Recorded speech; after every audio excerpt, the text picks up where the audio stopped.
There's a handy dandy feature that you're probably aware of called the Fleet Manager, and I want to quickly break down how this works because it's very useful.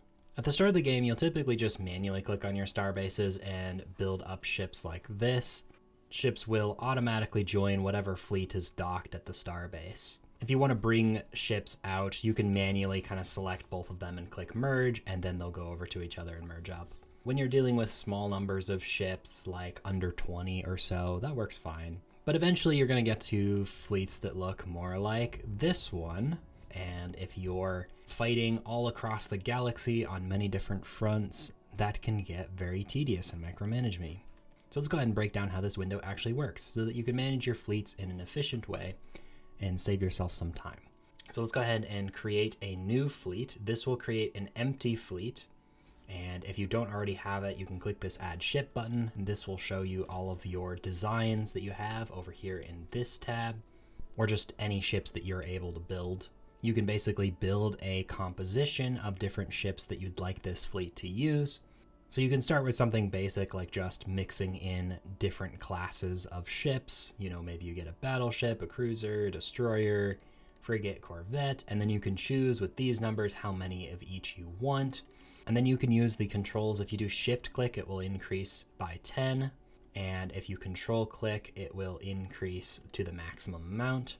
And then once you have this composition, you can click this reinforce fleet button. It will auto queue up ships across all of your star bases to start producing these ships. We won't see anything right now. If you click this button to clear these choose designs page, you can see all of these different ships and which star base it's being produced at. When you're doing a new fleet from here, when there's no, like it doesn't exist yet, there's no ships here, this fleet only exists in your fleet manager, then it'll just kind of build wherever.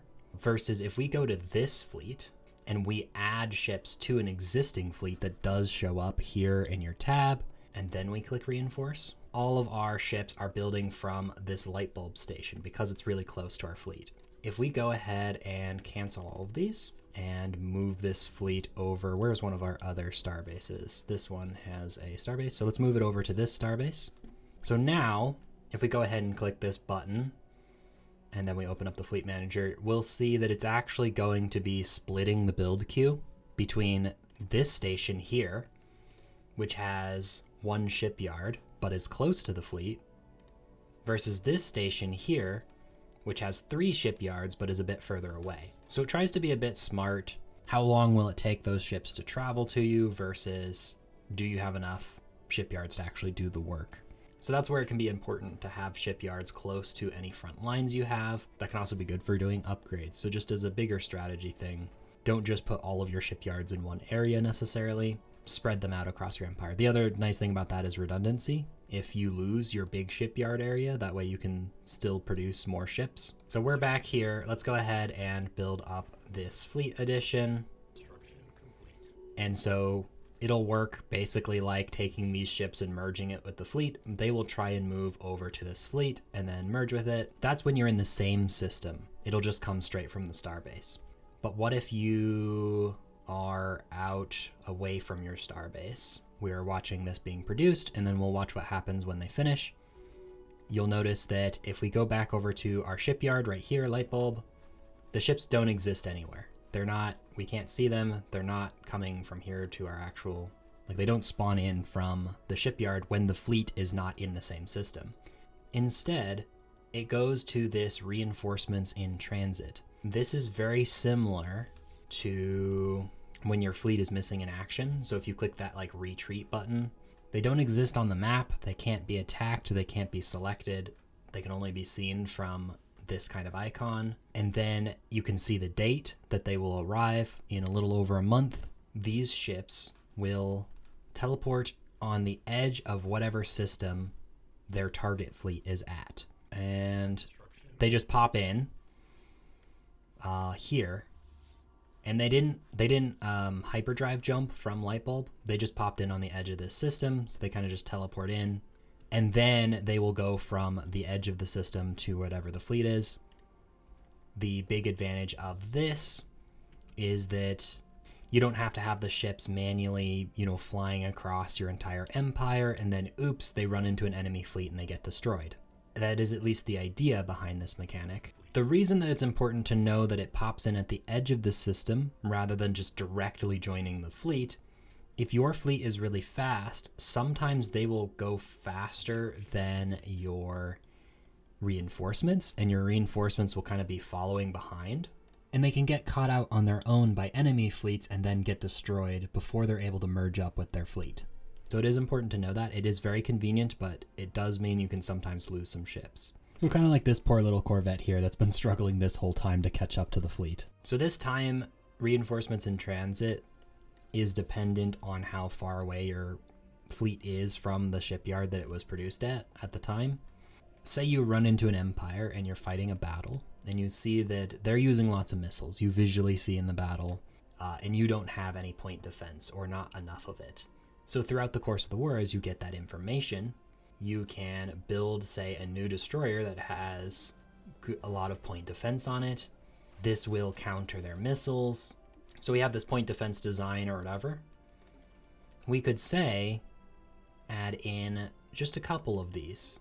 We want most of our destroyers to be this more offensive, damage-dealing type, but we want a few to deal with some missiles. So it's about specializing your ships and then having them fulfill different roles. Say you have a composition that you really like and you just want more of them. You can use this copy template. This will make a duplicate, of course. With the fleet selected, you can right-click a starbase and you can do set as home base, or you can do it from here. Click home base. You click on this button and you can select from a drop-down. So let's say I want this fleet to go back to the capital, assigned to base. This first fleet is going to go to my capital. This fleet is going to go over here. This fleet maybe wants to go over to here. And then I can select all of these ships, hit return, and they will all go back to their various home bases with one click of a button. That's a great way to kind of, when you're done with the conflict, get everyone back. Another thing that you can do with this is this retrofit button. So you can change the design for something else. Say I wanted to create a new cruiser design that's, say maybe like a carrier or something like that. I already have some cruisers that had a different design. This is more like a torpedo missile cruiser. If I go into the fleet manager, I can retrofit these into a different class. So I can say, make these into carriers instead. And then when you click the upgrade button for your fleet, it will switch over to the new template design. So now they're using the new design as you're fighting battles, or if you get intelligence. So if you are really going into the spy networks, you can directly open up the enemy ship designs if you have a big spy network, and then you can build a direct counter to it. You know, for example, with this design, they have really powerful shields, but their armor is lower tech. So if you see a big fleet, you know, like this, or you're in combat and you're noticing, hey, I'm really struggling to deal damage to their shields, or hey, I visibly see that they're shooting lasers out of their ships because you can see it on the map, or you can see the missile icons. You can use that intelligence to change your fleets around to counter them for that particular war. So example, in this case, we might want to focus on anti-shield weaponry. Because they don't have any point defense, we can make a missile ship to just bypass their shields altogether. Or you can go, do you lean more into shields on your ship? Do you lean more into armor? If they're using a lot of energy weapons, then maybe put on more shields, because energy weapons deal less damage to shields. So that's like a 50% damage reduction because they're over relying on energy weapons. So you can quickly adjust your designs depending on the needs of your situation, retrofitting your designs to swap one armor thing with just a little bit of extra shields, or swap out some of the weapons is a lot faster and cheaper than building a whole new ship. Or maybe you don't have the naval capacity. Like maybe you've almost filled up your naval capacity, you can't afford to make a new fleet. Observe, adapt, and counter. And that can be the kind of decision that makes or breaks the difference between winning a battle or losing it. Sometimes you need to like respond to multiple things at once. You have an enemy attacking you up here, but you have another one attacking you down here. You can hit this button right here, V, to split your fleet. This is a very powerful tool to just very quickly, half of you guys go deal with this guy, The other half of you go deal with this thing. Then you can merge them back up when they're done with their thing. Maybe you have one fleet that hovers over a world to bomb it to deal with their garrison, and then the other fleet goes around and captures extra stars for you. When you split a fleet, one side of it will inherit the admiral, and that one will keep the same fleet composition in the fleet manager. So if you click the reinforce button when you've split your fleet, it wants to get back up to those original numbers that you had. This button, overwrite fleet template. This will just look at whatever the fleet currently has, and it will update the fleet design to that. So we have 8 cruisers, we have 53 destroyers, 16 corvettes. In this fleet, we split it up.